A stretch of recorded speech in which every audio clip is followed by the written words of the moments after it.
Good morning, everybody. Welcome into a special Saturday holiday episode of the Pod at the Palace. Curtis Wilkerson and Scottie Bordelon with Natty State Sports here with you on this Memorial Day weekend to, just kind of get you primed up for the next few days. We wound up not doing anything on Thursday or Friday. We got to thinking about it. We felt guilty. So here we are on this Saturday to talk a little bit of ball. So we're going to touch on the transfer portal, the latest with recruiting, as always. Have a little fun with some SEC power rankings that we were talking about while we were bellied up to a bar yesterday. And then listen, we're live, so we wanted to make sure that we carved out plenty of time for anybody who has questions, comments, whatever. Get them in the chat. If you're having morning coffee, or you're in the gym, or you're on the road for a little holiday vacation, whatever, and you want to interact and engage with us, hop on in and do that. We'd appreciate it. Scottie, man, what you got some big plans for Memorial Day weekend? What's cooking on the Bordelon front? Not a whole lot. I'm just trying to keep the noise outside this room down, but I have no control over it. So sorry if y'all hear anything. No, I'm just I grilled last night, so we got the weekend off to a good start. Ooh, there we go. And then Luka, certified bad man, and Daniel Gafford, man, how about him? Yeah, 16-5 last night. Dallas is up 2-0. He's playing so well, dude, and it's really cool, to listen to the inside the NBA guys on TNT talking about how big of a deal he was, trade deadline pickup. Man, he's been massive. He's been, his plus minus is one thing, but the dude is producing. Yeah, and, it's pretty cool to see. Dude, NBA Twitter has been absolutely electric since that game ended, with all the different memes just cooking Rudy Gobert for giving up that bucket at the end. Like, Luka would have done that to anybody on the planet. But you know how it is with Rudy, man. So people were getting after him. I sent you and Ellis. Had him playing Dance Dance Revolution last night. Yeah, man. I sent you and Ellis like a dozen different things. It was funny. I stayed up way too late watching that stuff. But Luka's he's a bad man, dude. Yeah, he's a bad man. Maybe Egor Demin will be the college basketball version of Luka next year, and maybe he'll be doing it in a Razorback jersey. That's what we could go for. So good stuff, man. But yeah, it's weird, kind of the division with Natty State Sports right now. Like John he's driving to the beach for a few days here. Ellis is in Panama. You're chilling, just grilling on the back patio, and I'm going to Branson. Yeah. It's my birthday Monday, so I must be showing my age if that's where I'm going. But no, my grandma lives up there, man, and we've been needing to get up there and visit her, so we're going to do that. But we've got like a full day and night up there tonight before we see the fam. I've got it set up with Michelle to where we're gonna go to the Landing, which I guess is different from the Strip, and just got it planned out to just try some moonshine and sip on some cold ones. So I think it'll be all right. We'll make it work. Yeah, I think it'll be okay. We're not going to the we're gonna skip the Bald Knobbers this time around and see if we can have a decent night. Crazy. I used to go there with my dad and my stepmom and my little brother all the time. I haven't been since. I mean, we talked about it a little bit yesterday. It's probably been. I'm 30 now. I probably haven't been since I was 12 or 13. It's been forever. The town's probably changed a little bit since then. Yeah, man, no doubt. Hayden's in here. He said Silver Dollar City live stream on Monday. Listen, that would be kind of cool. I'm not going to lie. Maybe not as cool as John's beach show that he's planning on doing. I don't know if he's doing that Monday or Tuesday or what, but I'll be back home. I'll be back home Sunday. So if anything's popping Monday, it'll probably be here. But Silver Dollar City was cool when I was a kid, man. I enjoyed it. I went probably it was like 4 or 5 years ago. Michelle and I went between Thanksgiving and Christmas, and they've got the whole place lit up with Christmas lights. I'm not going to lie. That was pretty cool. Yeah. But it's Branson, man. So whatever. Yeah. And it's a little bit sad. I mean, you and I intended to be, in Kansas City this weekend, but for the Nike EYBL thing, but the more we talked about it, we kind of decided maybe it'd be better to just wait. I mean, I think we would both probably rather go during a live evaluation period. There's coaches that are allowed to run around there, more scouts. It's later in the summer, which means there's going to be more visits that have taken place. So just better updates and intel to be had. I think if we go a little bit later to one of these other events, and we put in our credentials for Peach Jam. and we'll see if they let us get in over there. But if they do, that'll be awesome. The only thing we got to do is convince John to let us skip SEC football media days. But I think if we're the beach and we're here, then it's a fair trade off to me. Yeah, I think that's right. And I've never been out that way. You said you've been one time, right? And it's just like it's just a different animal in there. It's nuts, man. I mean, I know I've watched live streams of some of those games. They seem like they're nuts. But yeah, it's crazy. Those two things overlap. But yeah, we gotta talk to John, man. We're holding it down right now. He can hold it down at the Omni in Dallas later. That's right. Yeah, set up his little spot on Radio Row, and him and Ellis can play the new video game if it's out at that time or whatever, and we can go watch some ball. I think it's good. We'll bring it up at the next meeting. We'll put it at the top of the agenda. Oh man. All right. Well, let's get into it. And we want to just, touch on the normal topics and give everybody, whatever updates that we can. But mainly you just want to do a kind of a little bit of a mailbag thing and get into the chat. And it was crazy. We got up and got on here. We're getting ready to start, and there were already a ton of comments. We're like, holy crap, man, people must be excited about this. And they are, and that's awesome. So thanks everybody for tuning in, especially you, H-fan. H-fan's getting the boys hyped up like Davis Clark on a weekend, brother. Like, does he get the people going? We're absolutely dialed. Let's go. Oh man. All right. Well, where to start? We know where to start. DJ Wagner watch continues into the holiday weekend. The latest update really is there is no update. No new visits, anything like that with him. Nothing's really changed on my end. I would still expect him ultimately to be a Razorback. I wouldn't be surprised if something popped this weekend even. Hell, I wouldn't have been surprised if anything popped over the last couple of weeks, so it's easy to say that. But knowing that the team's going to start moving on to campus here pretty soon and get rolling with summer workouts, it's time for those decisions to start being made. I know everybody's like anxiously and not so patiently waiting on this. Listen, unless something super secret is going on elsewhere behind the scenes or whatever, DJ Wagner doesn't have a ton of other options right now. I mean, USC is the other place that he visited. They're pretty much full. Other teams they're out of scholarships. They're out of money with NIL. And we've talked a million times about all the different connections with Arkansas. So, this is just kind of the way it works. The further you get removed from something like a visit and you're waiting on a commitment, rumors start popping up. And so earlier this week it was, well, DJ Wagner doesn't want to play for Cal.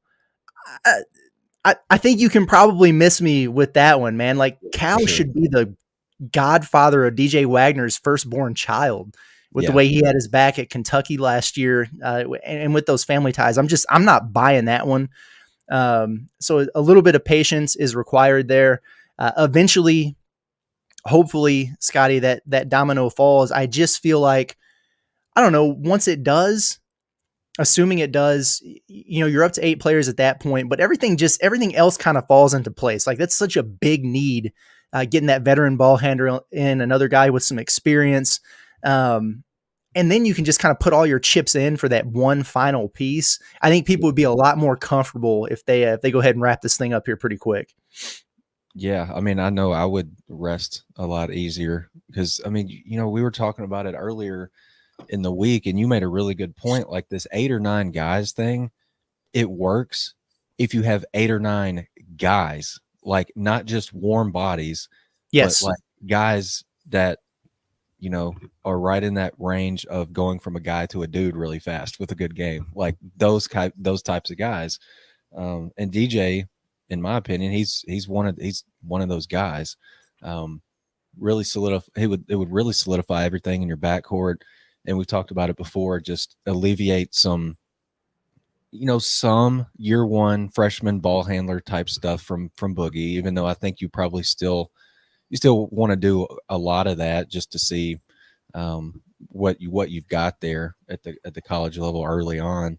But yeah, it makes you feel so much better. And then it's kind of like you can just hyper focus on maybe this one more need that you have.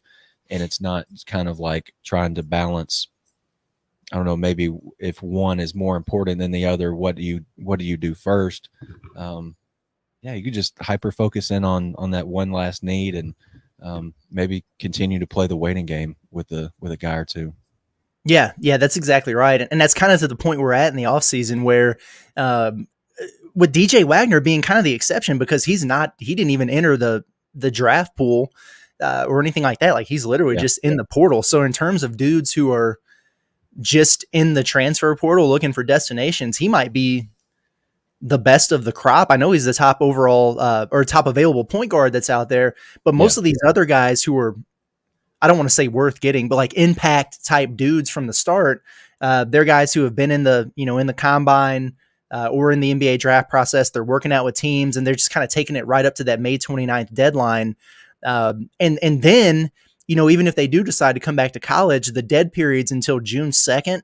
It's like you can still, talk to these guys and have conversations, negotiations, whatever. But if these dudes then decide that they want to start taking visits, like all that has to happen after June 2nd. So it's, you're right. It is going to be a little bit of a waiting game for some of these other dudes. Another guy that kind of falls just like off of that radar altogether into his own category is Egor Demin, who we kind of touched on a little bit earlier. Things should start heating up with him here pretty soon because his season over in Europe is getting ready to be finished up. Like they're in the playoffs. He's so good, man. I mean, he went for 19-6 the other day. I checked last night and they won their game yesterday, a low scoring game. I think it was like 60-55. He had 13 points, 12 boards. No big deal. Just a casual double for a guard there. That sounds like a game at Mississippi State score. And man. That player going 13-12. Yeah, exactly. There's a situation there where he might wind up playing against Nolan Traore. I think if it's in, I don't know if it's the semifinals or the finals of this thing. So that would be pretty cool. But he's good, man. Got to find a way to watch that if it happens. I know. Yeah, Stream East or something. We'll figure it out. But no, Ellis on the line. He can probably find us a stream somewhere. Dude, if there's a way to watch something illegally, he can help us find it. Ellis is good for that. We already know. So, but we've talked about him a lot. Just 6'8", Russian. I mean, he's really climbing the list to be maybe the top international prospect in the 2025 draft class. Like he's that talented. Could stay in Europe and play another year and then just go straight to the draft. But there seems to be some momentum towards him maybe wanting to get that college experience and wanting to come try something different for a year. It's Arkansas is in there. Okay. It's a deal where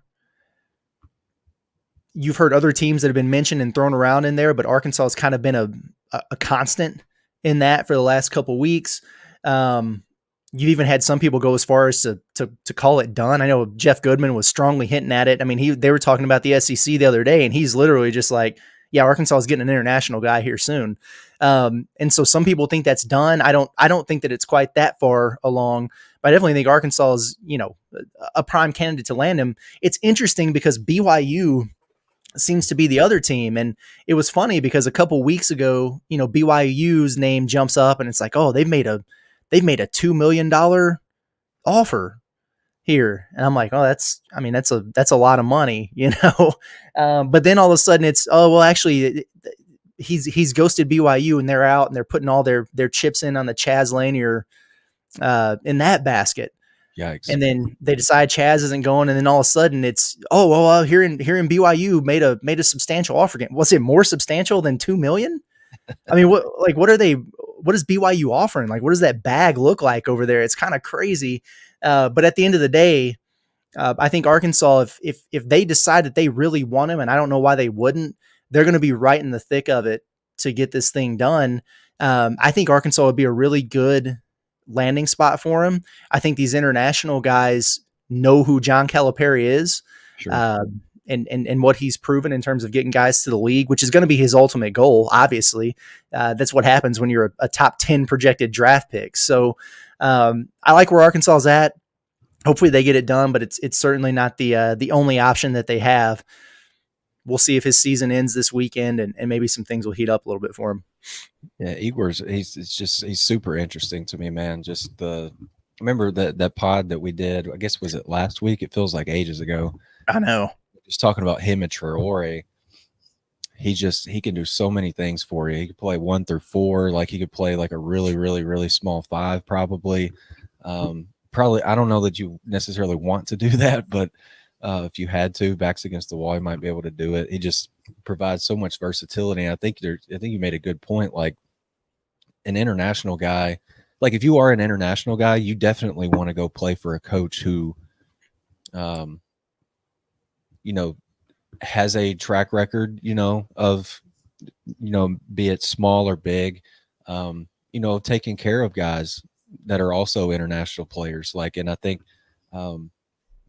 probably it might be a big check on Igor's, on his list, seeing, how he took care of Z throughout that whole eligibility case last year. And probably took notice that followed him to Kentucky and then he followed him to Arkansas. Like that's, I think that's a big vote of confidence, I would imagine. But yeah, I mean, these kids ultimately they want to get to the NBA, and I'm not breaking any news here that Cal's pretty dadgum good at getting guys to the league. So, yeah, might not be that difficult of a pick if I was him. But then again, I'm not him, so he's got his own list of wants, I'm sure. Fair enough. And I know, BYU's new head coach over there has a lot of, he's got an NBA background. And so a guy who's got a lot of experience and connections and everything there. So I'm sure that's appealing. The Big 12 is, if there was a conference out there that you could say is better than the SEC, the Big 12 would be it. Yeah. And so, it's nothing to just scoff at because you think, oh, BYU, the Mormons, you can't drink coffee over there or whatever. They've got a lot to offer too. So you can't just brush those guys off. But the other thing about Arkansas that strikes me right now with a guy like Egor Demin or anyone, they got 6 open scholarships, and so if Cal is really selling this 8 to 9 guys and he's talking to you, then you're one of those guys. Like it's not even if you come in and you stink or you're behind or the adjustment learning curve, whatever, isn't as fast for you as others. You're still going to get to play because you have to. And so it's almost like a role is guaranteed without saying, we're going to guarantee you a starting spot or whatever. So that would be appealing to me too. If I'm a guy like Demin who has probably seen some of these guys who've come over from Europe and done really, really well for a year and then moved on. But then other guys who were kind of projected similarly to him that maybe it didn't pan out for them right away. And then they get buried on a bench somewhere. That happened at UCLA this past year. So it's, I think there's definitely some appeal there. But at any rate, it's an option and one to keep a close eye on with Arkansas. And then you wonder, as some of these other things start to take place, like could these dominoes that are falling elsewhere maybe push some guys just a little bit stronger towards Fayetteville? I mean, I think about Coleman Hawkins, who we've talked about a lot. Wugga Poplar, who flew back onto the radar yesterday. Scottie, both of these guys have stay or pro decisions to make. So like that May 29th deadline is coming up fast for them. So they're trying to squeeze in, pro workouts or whatever and see what their draft stock is. But the other part of it, if you're a college program that's trying to get them back, it's like, hey, like Coleman Hawkins, like, I mean, he's going to be putting his stock on eBay this weekend, like Facebook Marketplace. Like all you colleges come in and put in your bids. That way I know exactly what I'm dealing with here if I come back.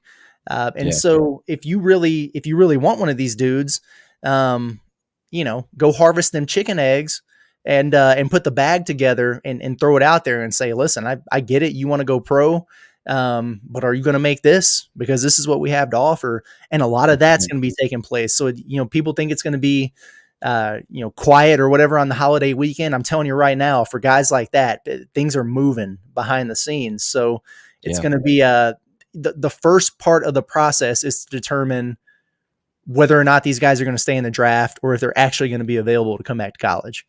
Yeah. And that deadline is coming up. Like it's Wednesday, dude.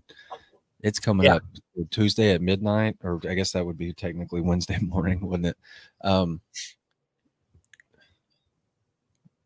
So the NCAA early withdrawal deadline, or the withdrawal deadline is the 29th, but then there is an NBA specific deadline, right?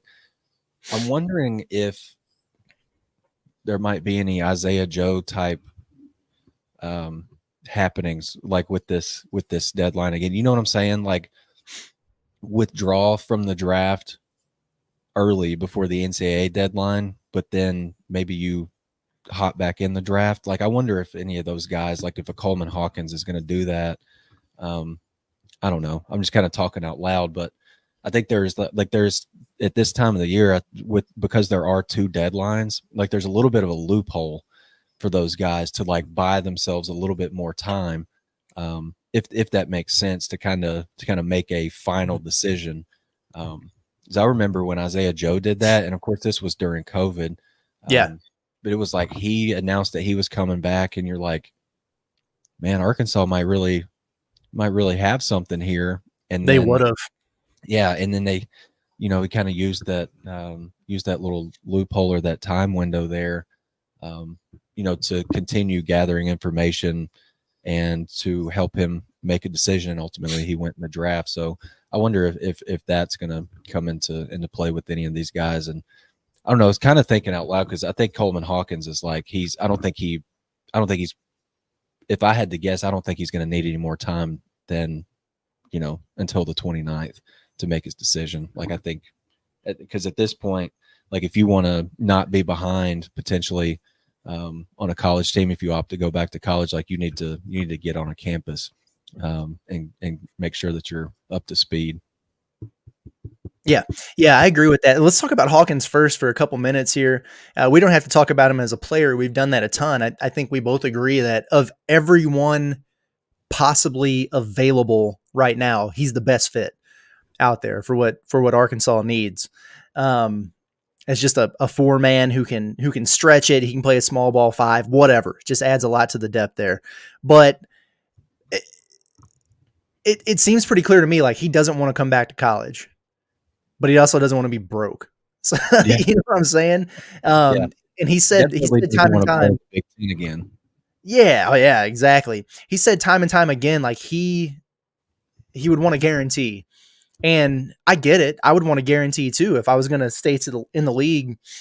But there's just not going to be a lot of second round guarantees in this draft. It's a weak draft class. It's just the way it works. So he's really going to have to decide if that's worth it, because that's probably going to be his situation next year anyway. Like I don't think at this point with his age that his stock is going to go that much higher in one more year of college basketball. Even if he goes somewhere else and has a great year, that's just not really how it works. So at some point, this is something he's going to have to deal with. It's just a matter of should I start my clock now and begin that grind, or should I cash in with the NIL while I can? He's doing some workouts with some teams. I imagine that's going to last throughout the course of the weekend, and he's going to have the decision to make.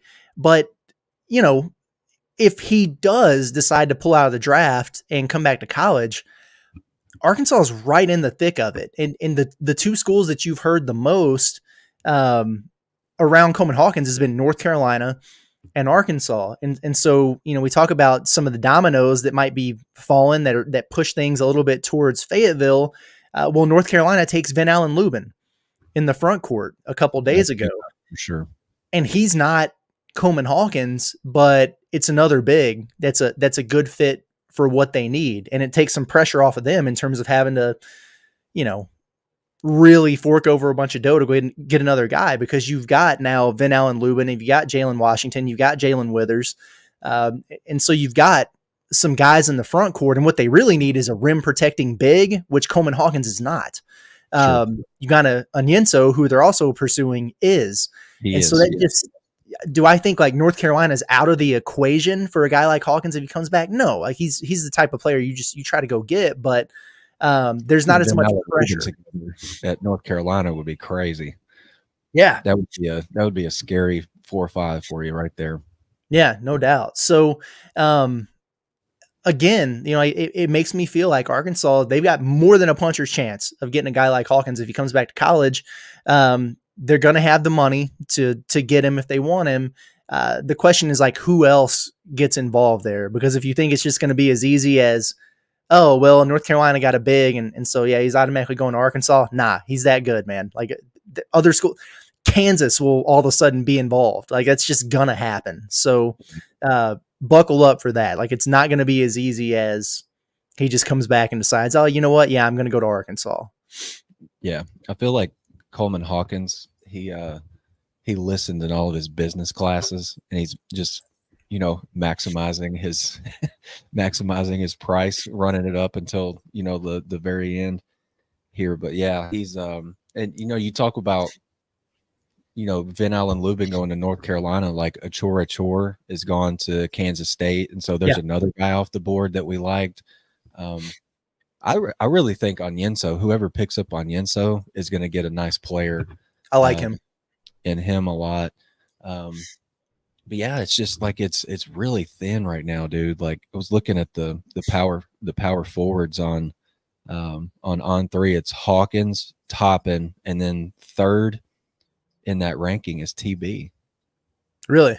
It's TB. Yeah, and then right below him is Arthur Kaluma, who, like, Kaluma feel like a big fallback option at this point, or like it maybe if you just miss on a couple of guys, like Kaluma wouldn't be a bad fallback option. But then again, somebody's probably just not going to want to mess with some of these other guys, maybe commanding a little bit more, and they might just snag him, which would be really nice for their roster.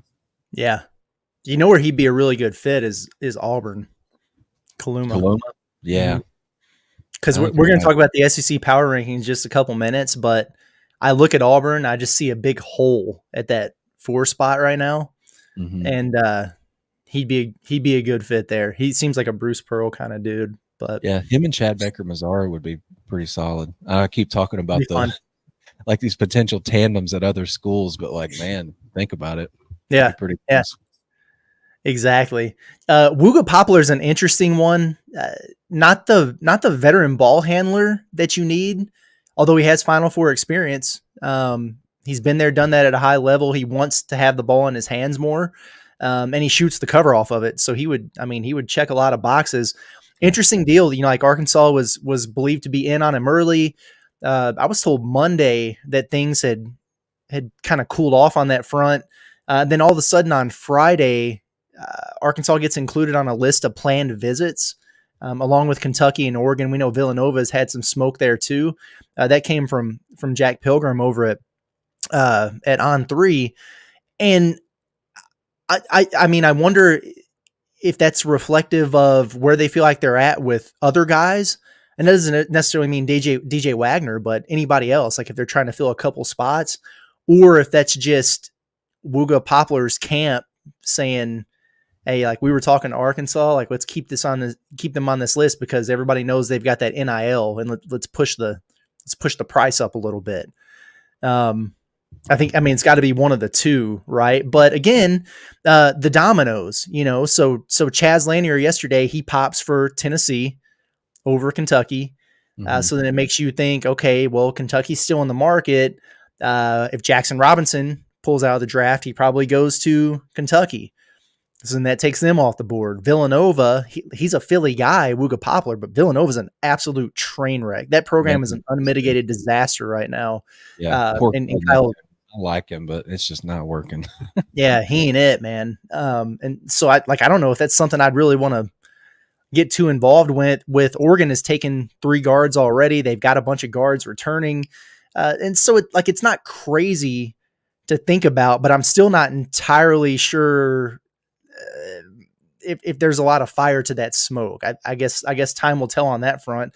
And he's a dude who doesn't want to come back to college either, but he's not going to get drafted. So, right. Again, like if he wants to cash in, then he probably needs to come back to college, in my opinion.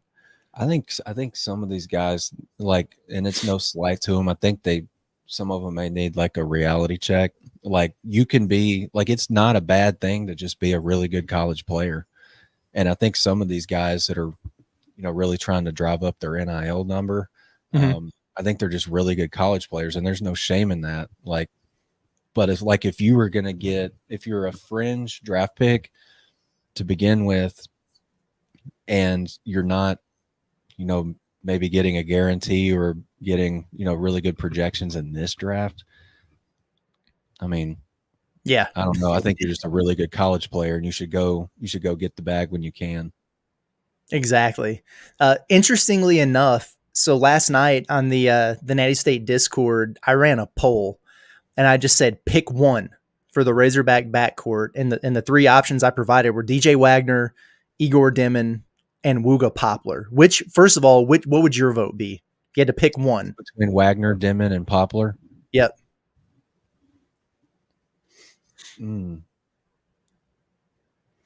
It's a good question. I might go with give me Egor. Give you Egor. Yeah, there you go. He checks several boxes. He can play up to the 4 and he can shoot it. He can handle it. Like, I think I'd go that way. Interestingly enough, and I did not expect this to be the case, with 62%, so an overwhelming majority of the vote, DJ Wagner. Okay. I did not expect that. Egor Demin got 24%. Wugga Poplar got 14%. So what I think is, I mean, Wugga might be the better player than DJ right now. DJ could be better in the long term. Egor is probably the most talented, but a little bit more unknown. But it seems like people might understand the importance of having that ball handler, that lead ball handler with some experience back there. Sure. But I found that very interesting that over 60% for DJ Wagner out of that trio. Yeah, that is a little bit surprising. But then, like, he's been the guy that's been on people's minds for what, almost a freaking month now, dude. Like, so they get it. And the analysis story that I have written and have had written for over a month, the lead of it is, if they get him, like, they took care of, they had a need for another experienced ball handler and they got it with them. Like, that takes care of that. And it makes you, I think at that point, we were talking about like the way too early polls. Mm-hmm. Was it earlier this week? Maybe. I think that legitimately, pushes Arkansas like inside the top 20, kind of knocking on the top 15. I think if you go get a couple more guys, potentially maybe a guy and then a depth piece just to, to feel really comfortable, maybe an insurance policy type of depth piece. I think you're knocking on top 15, top 10 at that point, maybe even inside that. I agree with that for sure. Okay. Well, we'll move on from the recruiting stuff because I know there's going to be a lot of questions about that in the chat where we can talk about some of the other bullet points we had. But there was a really interesting piece. I love these, man. These power rankings that come out kind of, post the initial madness of the portal season, everything, like rosters are starting to come together. And so everybody's putting together their power rankings, and Isaac Trotter, who he's a buddy of mine. He does a great job over it. 24/7. He put his out yesterday. And so what I wanted to do is play a little bit of a game, and I'll explain it in just a second. But first I want to tell people about our friends over at Brothrow. If you bet on sports like I do, and you're tired of paying the juice to bet through a sports book, we've partnered with this new social sports betting company called Brothrow. Really cool deal. I use Brothrow to bet directly with other people on fair terms. If you bet $10, it's to win $10 instead of betting 11 to win 10. Sometimes people get confused with the odds and betting against the house and everything. It just becomes a little bit too much. Sometimes you just want to bet on a game with your friends. And this is an opportunity where you can do that. Really cool deal. I'd encourage people to check it out. Brothrow is legal in all 50 states. It's free to sign up. You just need to be 18 plus to make an account. On Brothrow, bettors create and accept bets directly with each other instead of paying more to bet against the house. Sign up at brothrow.com/natty, and you can connect payment with any of the accounts. They make it easy on you. Venmo, Cash App, whatever, and start betting right away. Could be something that's a lot of fun as we get into NCAA baseball tournament. People love to get in on that. The NBA finals are right around the corner here. The Olympics coming up this summer. I don't know how that works with betting the Olympics, but I'm going to do it because I'm a degenerate. I'm very excited to take Team USA minus 45 against Trinidad and Tobago. Whoever. I'm so excited. That's exactly right, man. That's exactly right. Okay, let's get into these SEC power rankings over at 24/7. What I want to do, because we'll do our own, like once we get into the dog days of the summer here, but just based on what we know, I want to start at the bottom of these and work our way up, and we'll move through it pretty quickly. But based on where 24/7 has these teams in the SEC, we're just going to play a game high or low, or just Okay. right. Like, do we agree? Do we think they're a little low on them? Do we think they're too high? Whatever, and we'll kind of work our way up here pretty quickly. 16th, because this is a 16-team league now. We'll start at the bottom. Let me just ask you, you've probably already looked at the thing, but do you know who they have at the bottom?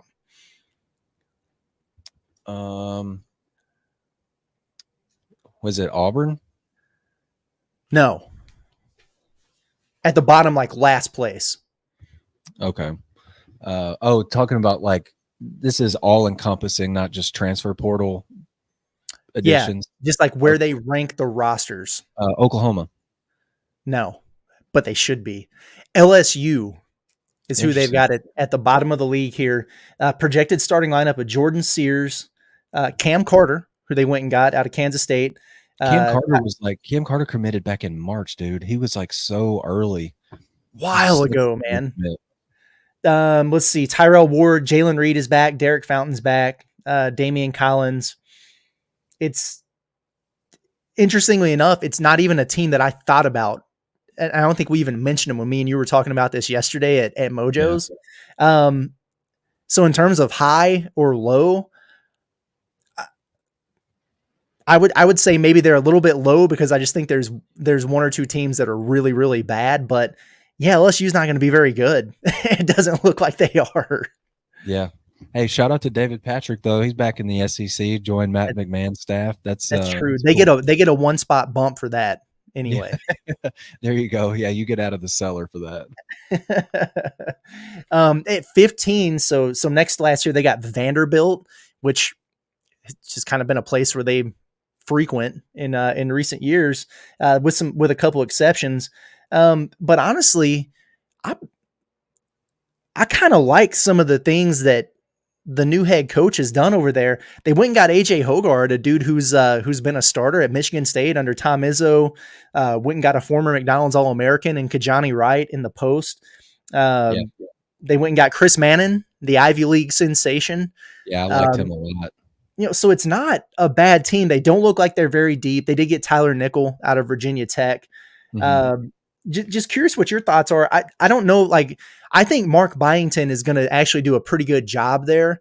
But I don't see them as a tournament threat or anything like that this year. I might think they're probably right about where they need to be. Yeah. I think honestly, like, that roster is solid. Then again, you're losing Ben Allen Lubin and Tyron Lawrence, and you're replacing them with, some guys from the Ivy League and then a shooter from Virginia Tech. And, I think Kajani Wright's nice. Chris Mannon, I think Chris Mannon's he's going to be a problem for somebody defensively. He's a really good player. I kept hyping him up when we were really early in the transfer portal board stuff. I don't know. I like Hoggard, like him a lot. I'm going to say that what, 15th is where they were listed. I'm going to say that's a little too low. Maybe, yeah. And I think Mark Byington is a guy that, of course, I don't know just a ton about him, but I feel like he's a guy who can do more with less. But when he has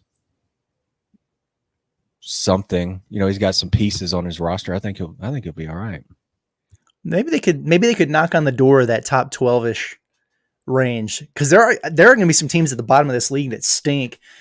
Surprisingly enough, one of them here at number 14, they've got South Carolina, which is crazy thinking about the year they had last year. But Michi Johnson's gone, Taylon Cooper's gone, BJ Mack is gone, and they didn't do a whole bunch in terms of replacement.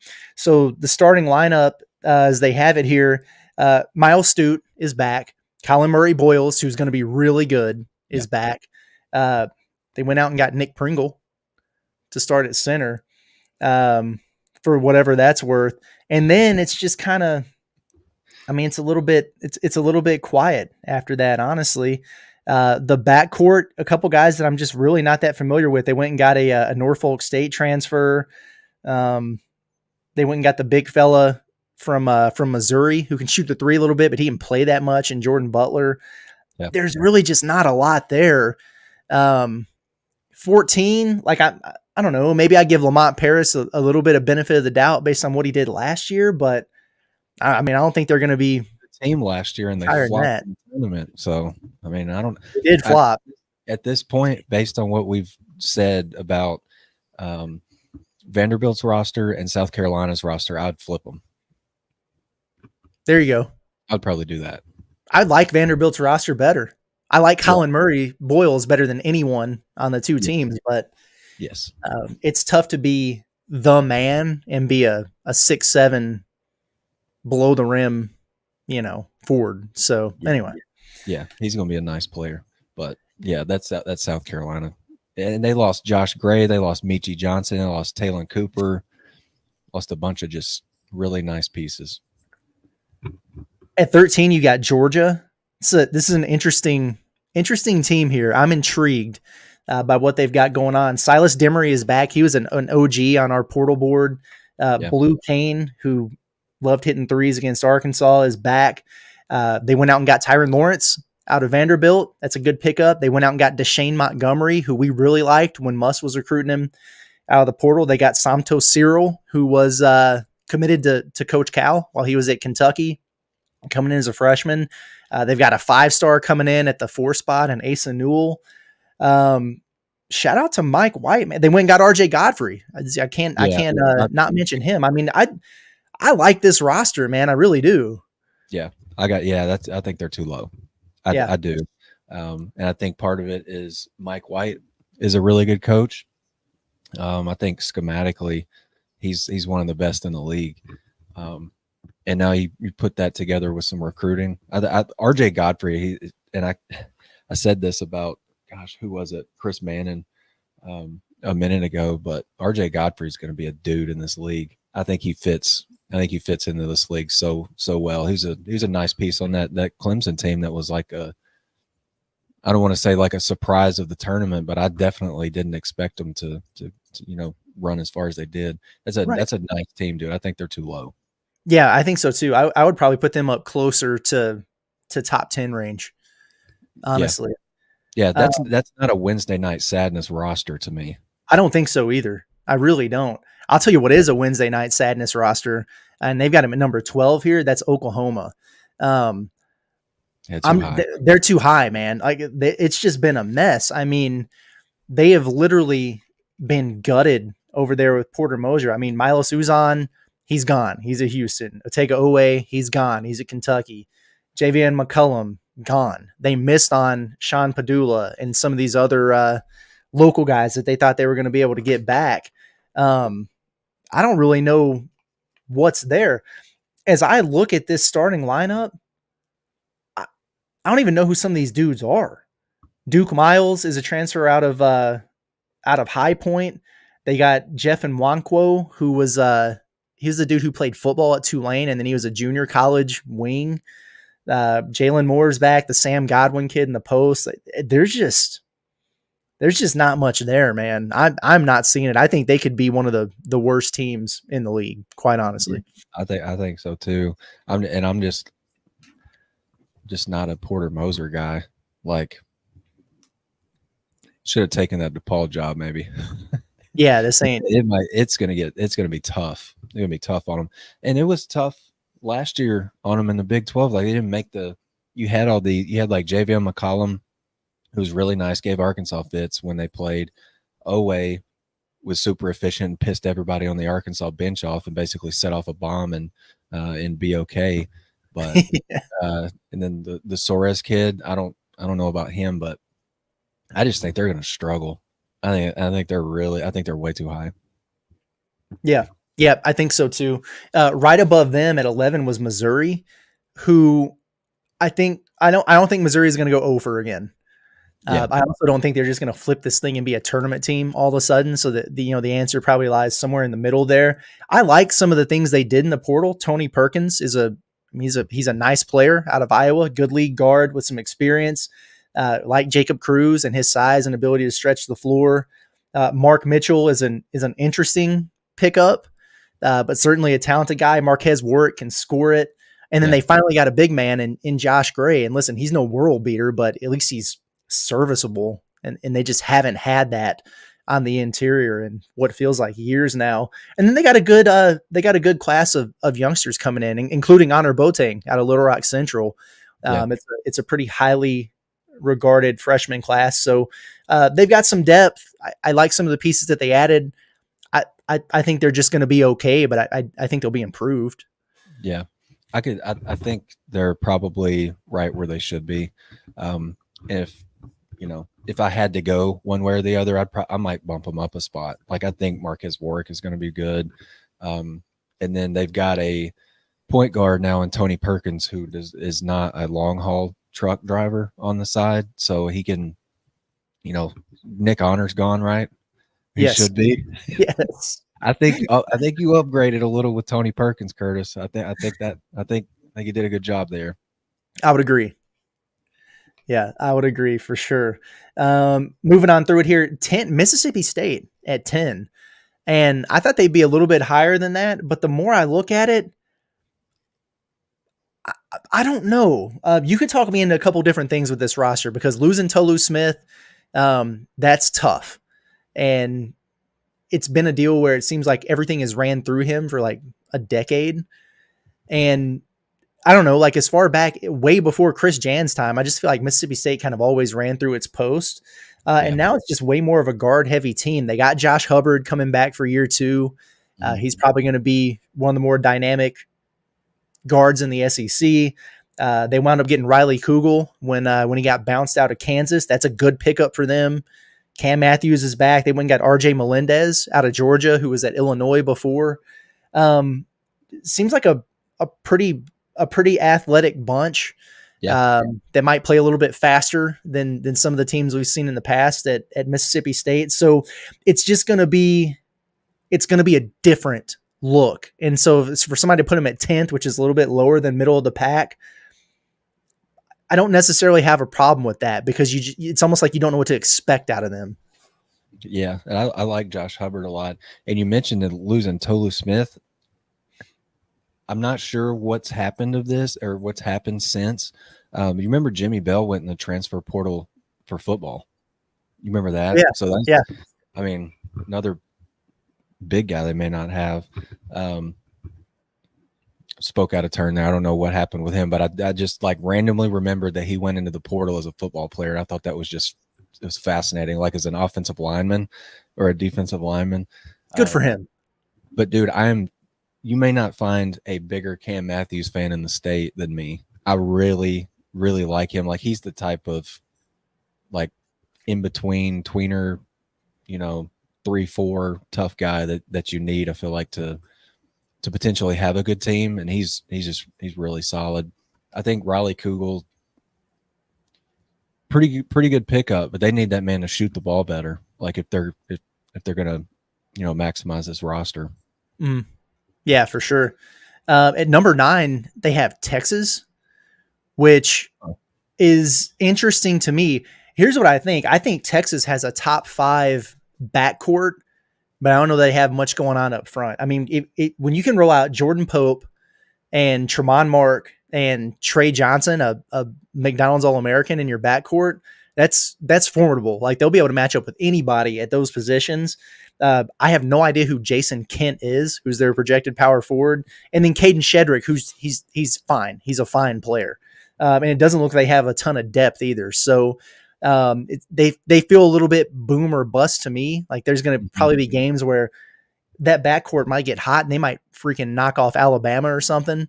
But then they could lose to a Missouri or somebody else, Yeah, for sure. I mean, I was looking at their transfer commitments on 24/7. They don't have a commitment from a power forward or a center. Everything is point guard, shooting guard, combo guard, small forward. Like, you need some beef, dude. Yeah. Yeah. I mean, you gotta, maybe was Dylan Mitchell. Is there a potential return for him in the cards, maybe? Or he committed to Cincinnati. Cincinnati, yeah, that's right. That's a big loss. So I know that they're in the mix for JT Toppin with Texas Tech if he comes back. So that could change things That'd be a significantly good for start. him. But if I was him, I'd just stay in the draft. So Yeah.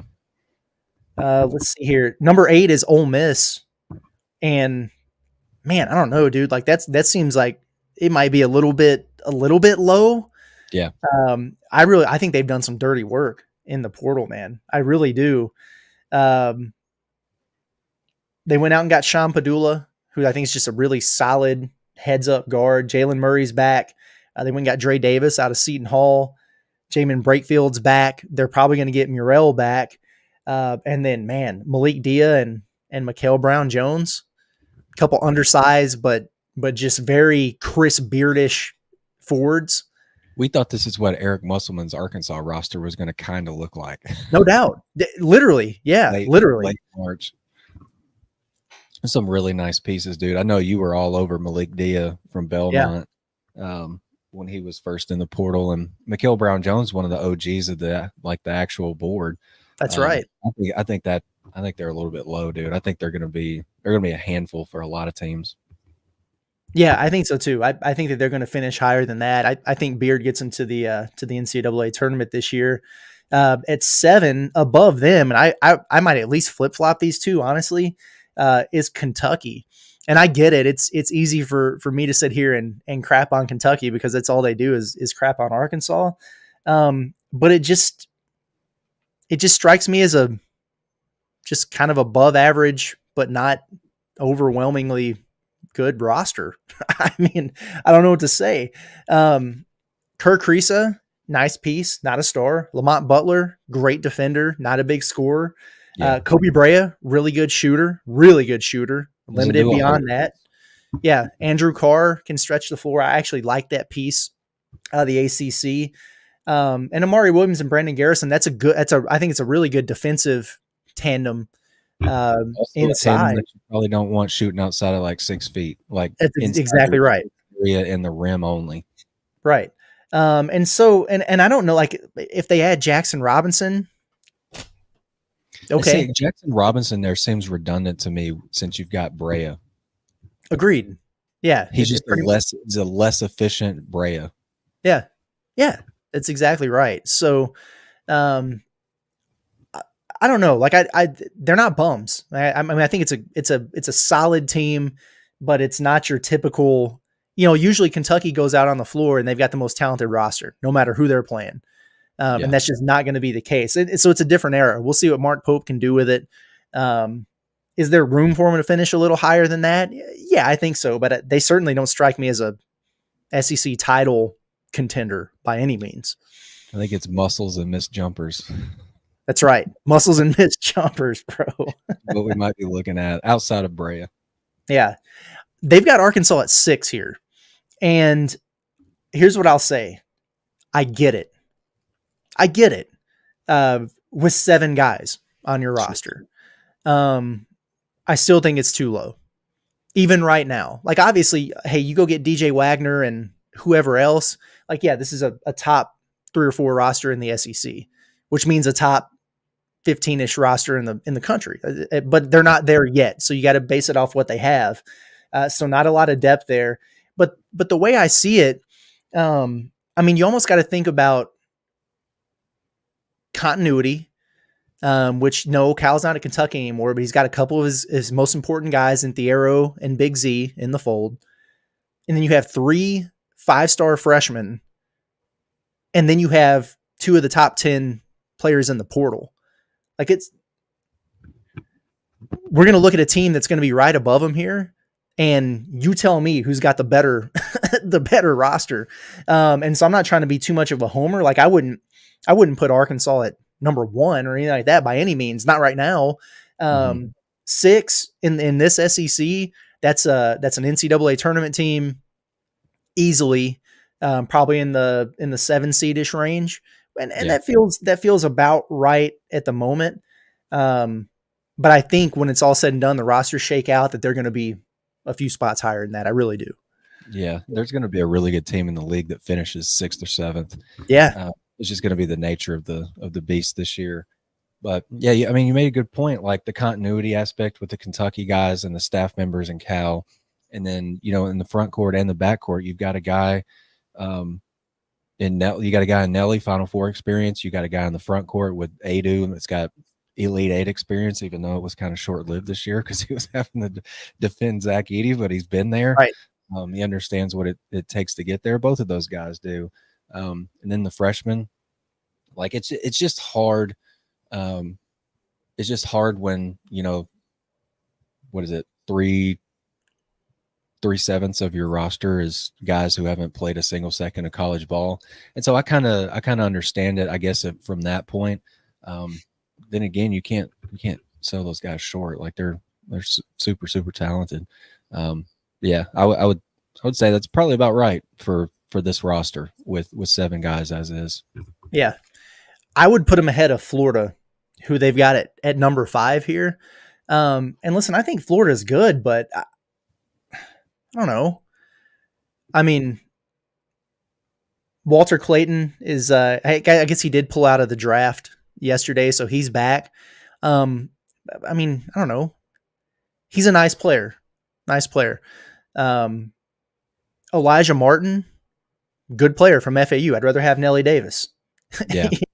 Sam Alexis, nice player. Rather have Jonas Adu. Exactly. Alex Condon. Whatever. I'd rather have Big Z. I don't know. So I really do like Todd Golden a lot as a coach. I like Sam Alexis. And I think the backcourt's got potential, but this is a backcourt that's had potential, and they didn't really do anything with it last year. If they had the Hand-Lockton kid back who broke his leg in half at the towards the end of the season, then I was glad we were going by that point, Curtis. Yeah, man, that was brutal. Then that might change things, but I don't know, man. I just don't.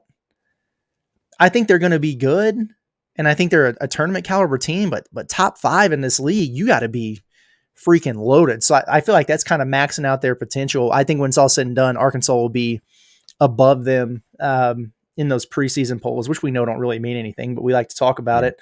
And then I also think they should be ahead of Texas A&M. Yeah, I said it. Texas A&M's at number 4, and I don't know why.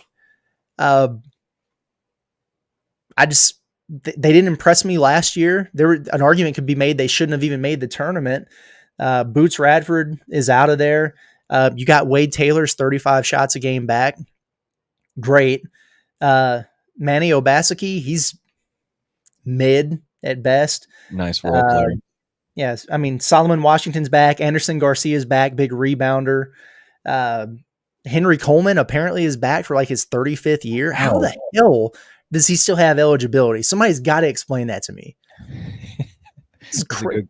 Yeah, that's a good question. Dude's been at Texas A&M for 5 years, and he started his career at Duke. Like, what are we doing? How could he possibly have any eligibility left? I don't know. It's crazy. Yeah, that's a great call. I think Pharrell Payne's going to be nice for them. Yeah, he'll be a good pickup. Maybe you throw. I mean, that front court could be pretty nice. I mean, with Henry Coleman, Payne, and Anderson Garcia, but like, I don't know that I want all 3 of those guys on the floor together. That's clogging up quite a bit of space in the lane. You know what I'm saying? So yeah, Buzz will I think they're a little too high. This is giving a lot of love to Wade Taylor. Yeah. And I get it, but he's so inefficient. Like, he's got to improve on that standpoint. I mean, I think they're a tournament team 4 in this league this year. I don't know, man. I think I might see him more in that 6-7 range personally. Yeah. And they could be that solid team that I mentioned earlier that finishes 6th or 7th. Yeah. Yeah. They absolutely could. Tennessee, they have it 3rd. I don't know, man. I don't know. I mean, that's and that was pre Chaz Lanier, but like, and I get it because he's a shooter, he's an explosive guard, but he's also, he's a North Florida transfer, so let's not get too carried away. But you lose Vescovy, you lose Dalton Connect, you lose Josiah Jordan James, you lose Jonas Adu, you lose Toby Awaka, like you lose damn near everybody not named Zakai Ziegler. Yeah, from that Elite 8 run. Jordan Gainey's back. He was whatever. Jemai Meshack is back. He's not an offensive threat. I like Darlin Stone DeBar. that they went out and got. We loved him out of Hofstra. Is he going to replace Dalton Connect's production though? Like I don't know. I don't know if they've done enough to replace what they've lost, I guess is what I'm saying. I think they're still going to be good. But maybe a little bit of a step back from where they've been in years past. They downgraded at center from Adu to Felix Akpara. He's good. Yeah. He's a lob threat. He can block shots, but he's not I don't think he's a threat as an all SEC kind of guy. Right. They're going to need, JP Estrella to really, really take a step forward. They're going to need Chaz Lanier to be, a 12 to 15 point per game score. They're going to need a lot of things to go right. I think to finish third in this league, but they call him regular season Rick for a reason. I mean, they're always there. Yeah. I mean, that's a fact. I love bringing that up for the tournament. But maybe they're just counting on Dubar and Lanier to, replace Connect's production and then some. Like that would be ideal, I think. Like that's a tough 1-2 combo right there. But and you throw Ziegler in there, it's nice. I just don't like their front court is taking a hit, dude. It just really has. And I think Akpara is a nice player, but I don't know. Maybe Rick Barnes will pull it out of him, but I think that Tennessee roster as of right now, I think it's ranked a little bit too high. I think so too. The one thing that we do know about them is they're going to be one of the best teams in the country defensively. They always are. And Ziegler Akpara is a good 1-2 backcourt, front court punch when it comes to that. So they'll be solid on that end of the floor, which means they'll be in games. They've had trouble scoring in the past. Last year, they were way more explosive offensively, and that's probably why they made it as far as they did. Probably won't be as good offensively, but yeah, I think they're still going to be in the conversation, maybe a little bit too high there. Bama at number 2, I think it's too low.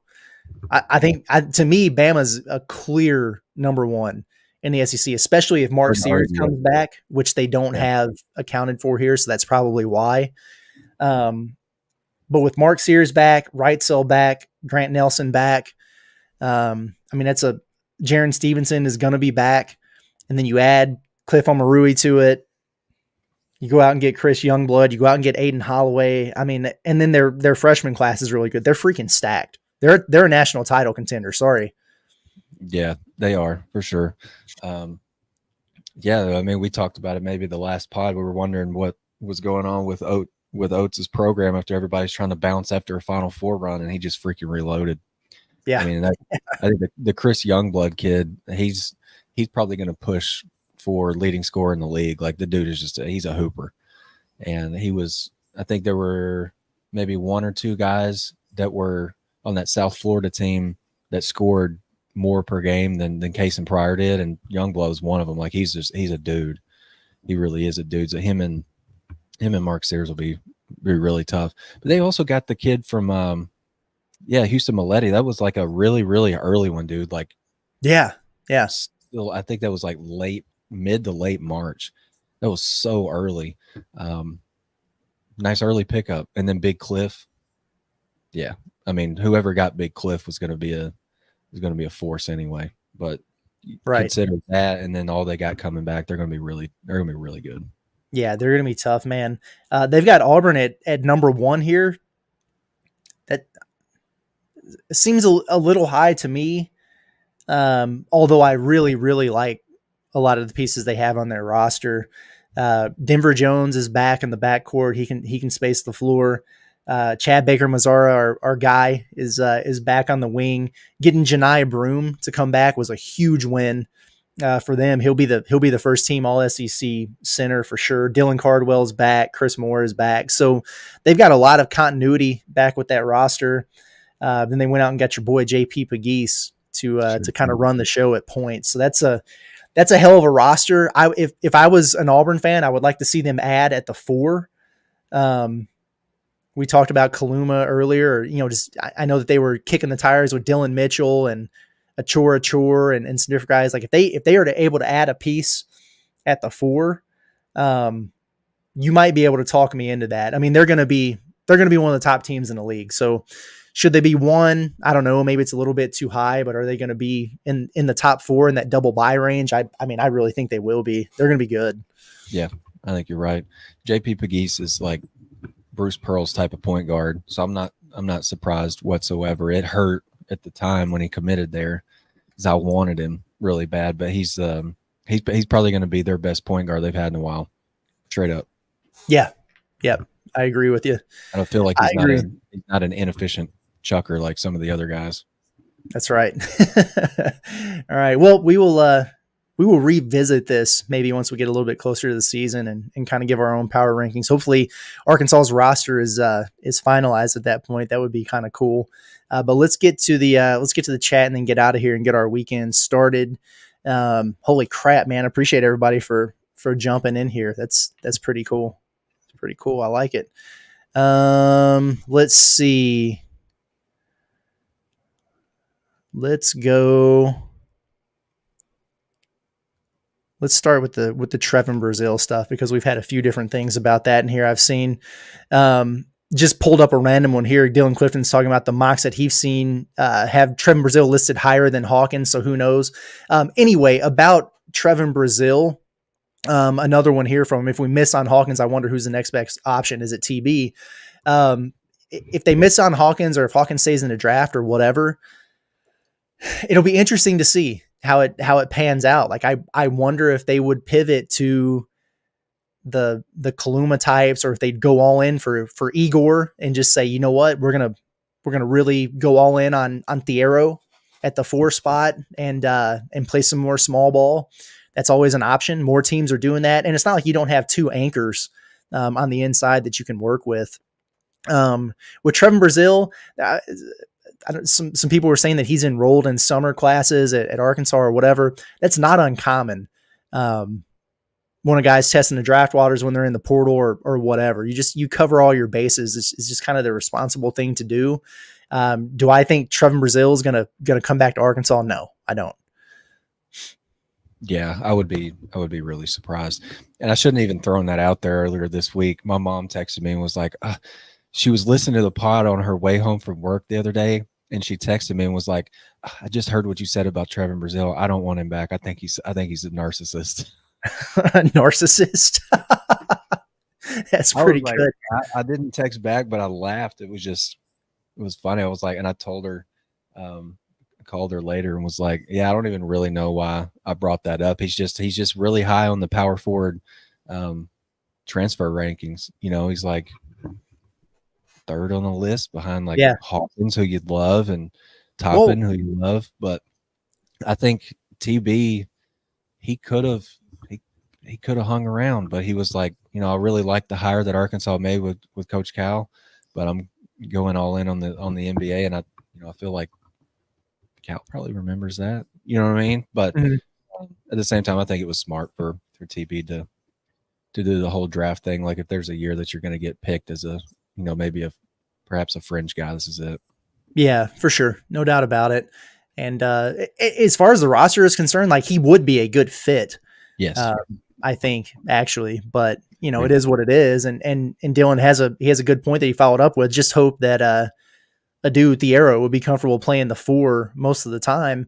I like him as kind of a modern day basketball version of a 4. I think he's going to pose some mismatch problems there. He's big and strong enough to be able to defend a traditional type of power forward, but then he can like, if teams are playing 4 guard, it ain't nothing to him. He's switchable. He's going to be a menace defensively. So I like him at that spot. But that's kind of the question. Like, you don't want to play him 40 minutes there. And part of what makes Thiero, I think, a special player is he is so versatile. So you don't want to box him in to one thing. So right now it would be, well, how much do you trust playing Jonas Adu and Big Z together? Which, you know, like, listen, if it's, if they're Karl Anthony Towns and Rudy Gobert, then maybe there's some times when you can do that, but you see how that can go south in certain matchups. So it's not something I think you could rely on consistently on a game-to-game basis. It's like matchup dependent. So then it's like, well, are you just going to play small and use hell, who's even on the roster? Like Billy Richmond or Carter Knox, even in 4-guard lineups for times. Yeah. You can do that, but again, it's matchup dependent. And that's why I think it's so important that they get another piece in the front court that can play that 4 spot.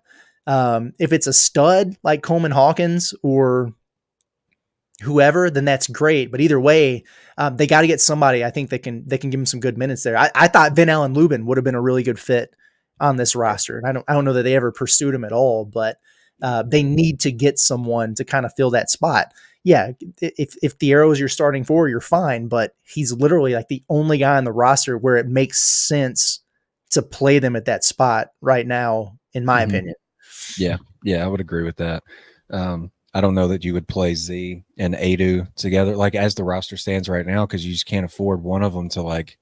Exactly. You can't afford it. You're thin up front. So yeah, you might have, as it stands now, you'd have Adu at the 4 for sure. I would. Right. That's exactly right. Interesting here from Jonathan Mosley. He says if DJ didn't want a spotlight on his recruitment, he should have committed already. He'd be old news by now. The longer he goes without a word, the more spotlight he keeps getting. I that makes sense from the standpoint that you're talking about it from. Like I get it from that standpoint. I just don't think he pays any attention to that.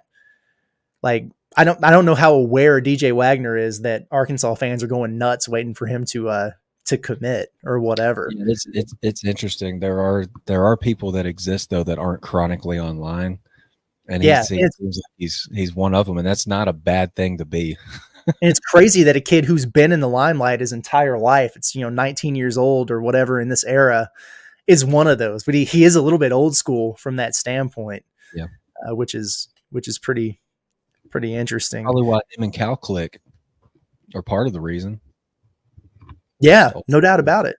You think somebody runs DJ's social media? He's not on there much. I don't even know if he has a Twitter. I've seen him on Instagram. No, I haven't even looked. Yeah, it's a lot of his NIL deals, and I mean he had deals before he even got to college with certain things. So interesting stuff. Let's see. We got some Bobby Petrino love flying through in here, I see, which is interesting. Why not? Looks like this turned into a football conversation for a minute. Let's see. We got Matt Goob here.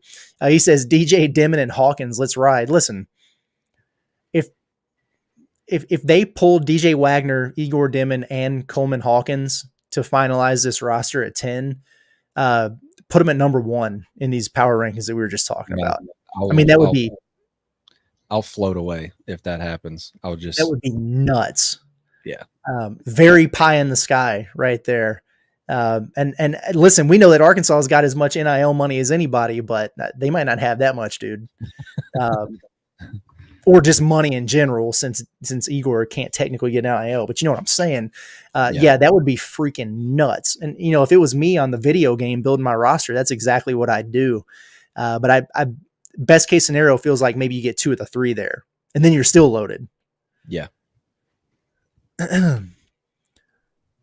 We got our man H fan here. He says, hell, I'm ready to ride with DJ and only 8 if need be. I'll walk on. To me, so let's say you add DJ and then you have your 8 dudes. I'm not necessarily opposed to that, but that you still got to do more. Like, I think at that point you still have to go out and get a couple scholarship bodies, who can help you in bit roles. Because eight's just not enough, man. It's just not. I agree. And so at that point, like if you go out and get a couple guys who can play, the 10 to 12 minute per game kind of role, maybe, shore up the front court a little bit or add a shooter or whatever. Then you could maybe sell me on that with your top 8 and then having a couple guys you could turn to if you need to, but just 8 and then some walk-ons, that's risky business, man. Yeah, no doubt.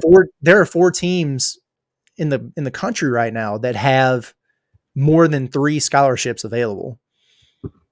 And the only one that has more than 4 is Arkansas. So we're saying that they would just have 5 open going into a season. That's negligent, man. Absolutely negligent. Yeah. Okay. Let me do a little scroll here and see what we got. some people asking about Egor and we'll see what happens there. I think they have another game today. And it was at 4:30, but I don't know if that's like European time or if it's Central time or whatever. I was on like the Eurobasket website or something, or the Adidas Next Generation, I think was the tournament that's putting it on or whatever. So, holy cow, I didn't see this. BTC Pack says Nolan Troy dropped 45 yesterday on 14 to 22. He's a dog. Yeah, I'll say those are dog numbers. Yeah, that is insane, man. Absolutely insane. I see a couple people agreeing with the thought process that Wugga, his camp might be just throwing Arkansas in there to push that NIL number up. I mean, I hope that Arkansas is seriously involved. I like Wugga Poplar. And I do think this team needs more shooting, and he'd certainly help with that. So, sign me up for it. That'd be cool. But yeah, I mean, if you get DJ, it almost doesn't make a whole lot of sense, really. Sure. I would agree with that. He seems like a Villanova fit, or what were the other schools that you mentioned? Kentucky and Oregon. Mm-hmm. I don't know. Maybe that's how to me. Maybe that's how they finalized the Mario Cristobal trade. Like Wugga Poplar was the player to be named later. He goes to Oregon. Not a bad deal.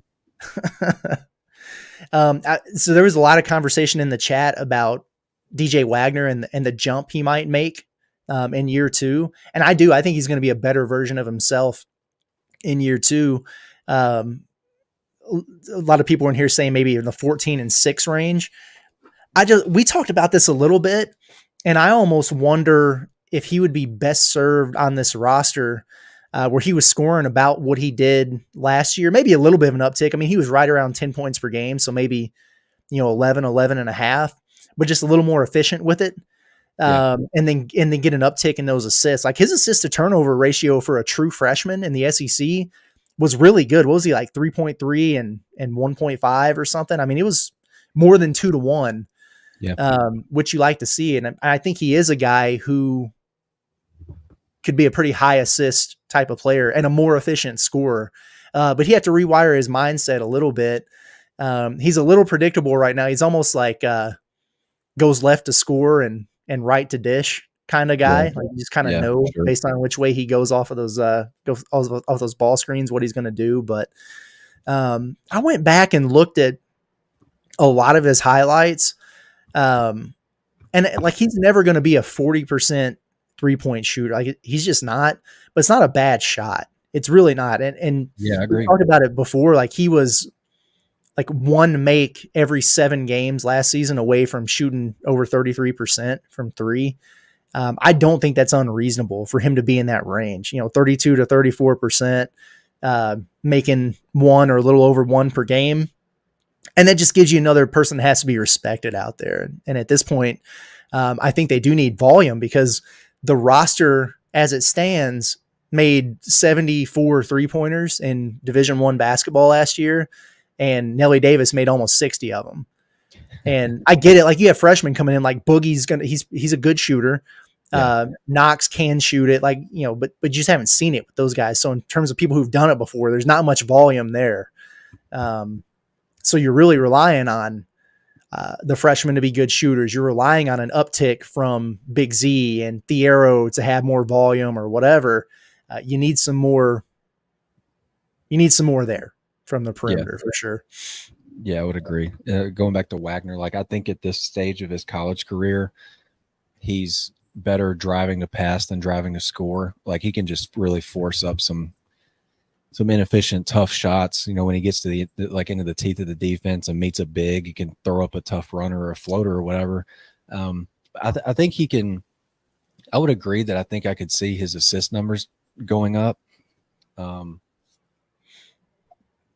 I'm okay. If the scoring stays relatively the same, or maybe you see a slight uptick, I think he could probably put up similar numbers this year, and it would look almost more impressive if that makes sense. Absolutely. Yeah. I think if Carter Knox, Boogie, Billy, Z, whoever, Adutiero, if he can actually knock down a shot, Nelly.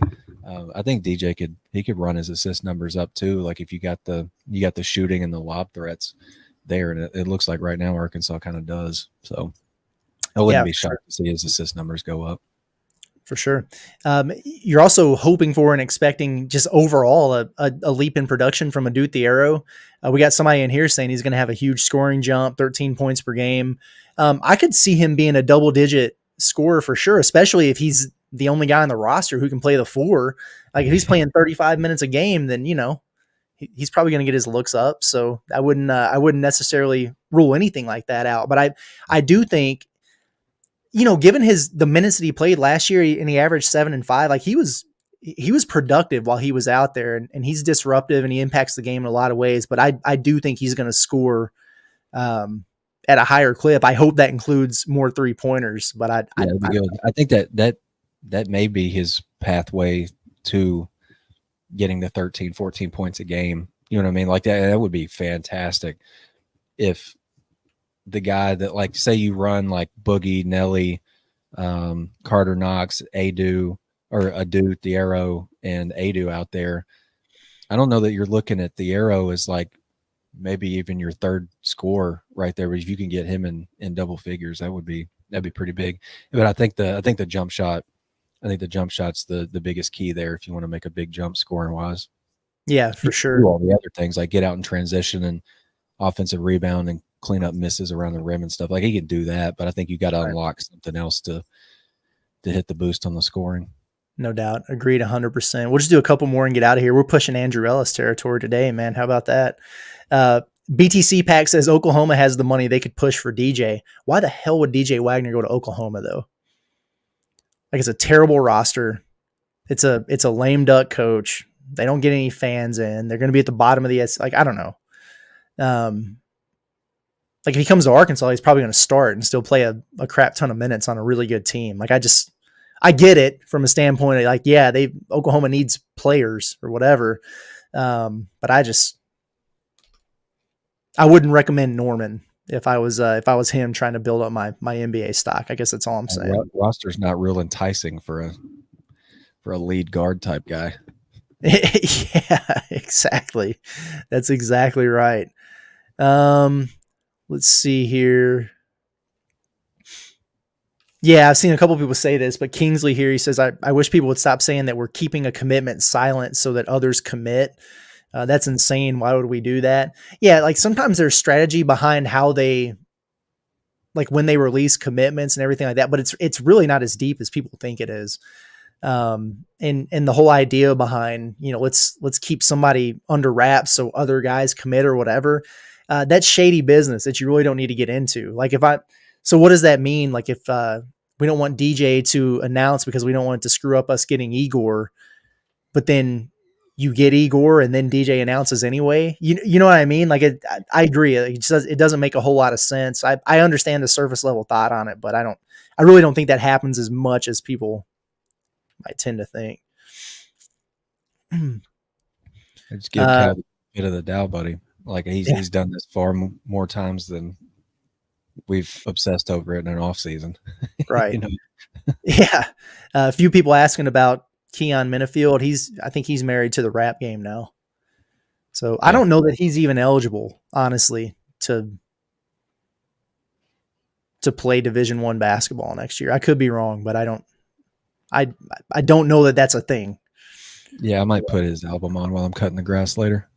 There you go. Yeah, there you go. As Boudreaux, the trucker says, BYU got that old church money. Yeah, don't sleep on BYU's their money now. They got it. They've absolutely got it. But if it comes right down to it, if it's a heated battle, like if say Egor Demin is the top prospect on the board, priority for Arkansas and BYU, I just don't see Arkansas losing. I just don't see him losing that battle. Yeah. Maybe I'm crazy.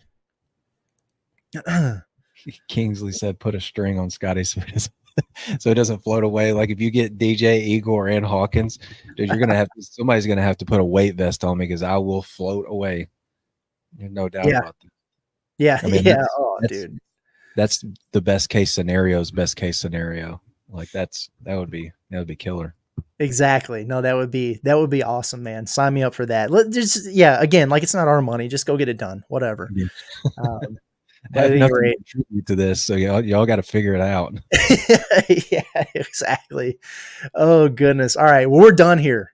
An hour and a half on a Saturday is pretty good stuff. But again, for anybody who's out traveling, over the holiday weekend, one, be safe, but two, hopefully we gave you something to keep you entertained while you're doing all your driving around or firing up the barbecue grill or whatever. So, man, the numbers, the chat and everything really kind of blown away with how many people are in here and rocking with us on a Saturday morning, man. That's pretty cool. So, everybody, please, enjoy your weekend. Thank you, Scottie, my man. Enjoy your weekend and thank you. Likewise. Y'all wish Curtis an early happy birthday. His birthday's on Monday, so y'all make him feel even more loved than usual. Yeah, can we get a DJ Wagner emergency memorial / birthday pod commitment pod?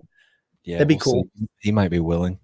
Yeah, I could get behind it for a DJ Wagner. I could get behind it for sure. Anyway, we're out of here. Appreciate y'all. This has been fun. We enjoyed it, and a lot more to come. Make sure you're subscribing at the YouTube channel Natty State Sports if you haven't done so already. And again, check out that new fancy looking website that Scottie's been working on, nattystatesports.com. For Scottie Bordelon, it's been Curtis Wilkerson. We will catch you guys very, very soon. Enjoy the holiday. Appreciate you guys.